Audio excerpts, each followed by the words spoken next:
Fati. Na'am mai gida ina zuwa.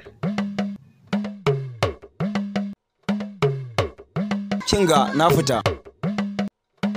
So wannan shingon abincin da Allah idan almajirai sun shigo ki ba su abincin saboda zaman sa haka bai ba. Na ji mai gida Allah kiyaye anya Allah ba da sa'a.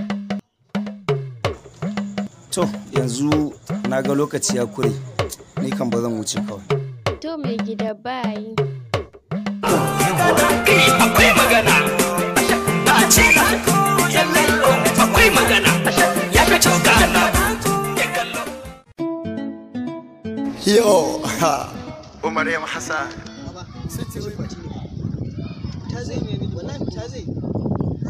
Ta zai kuma sai mai fara ka gani bari yana fita zuwa zan yi na rantsa Allah. Yawwa. Tsohuwar budurwa ta ce fa. To ba yanzu an riga da an yi auren ta ba yanzu ta aure ce. Kana nufin hakura kenan ka san wahalar da ne akan ta? Tsohuwar budurwa ta ce fa. Ko ma me kai da ita yanzu tun da an riga da an maka aure kawai ka hakura ma. Kai bari dai kawai. Tsaya.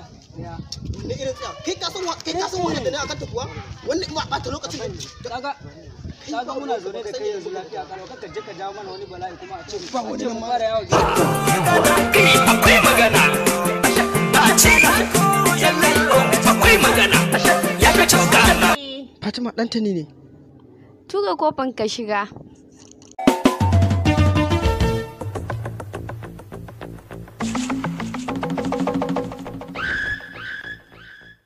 Dan Allah ka yi sauri ka fita idan mai gida na ya zo same ni akwai babban tashi a kan da. Ni fa saurayin ki ne haba Fatima.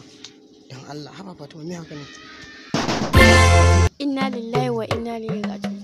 Mai gida na ya dawo. Na shiga uku inna lillahi. Bude kofar nan malami. Me yasa ke mu haka ne?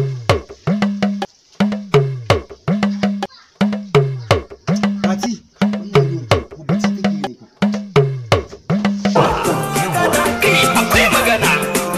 Inna lillahi wa inna ilaihi raji'un. Kai, me kawo ka gidana? Wayo Allah, dan Allah kai hakuri. Ka taimaka mu dan girma Allah. Wayo Allah, na shige uku na. Wayo Allah, na shige uku na. Wayo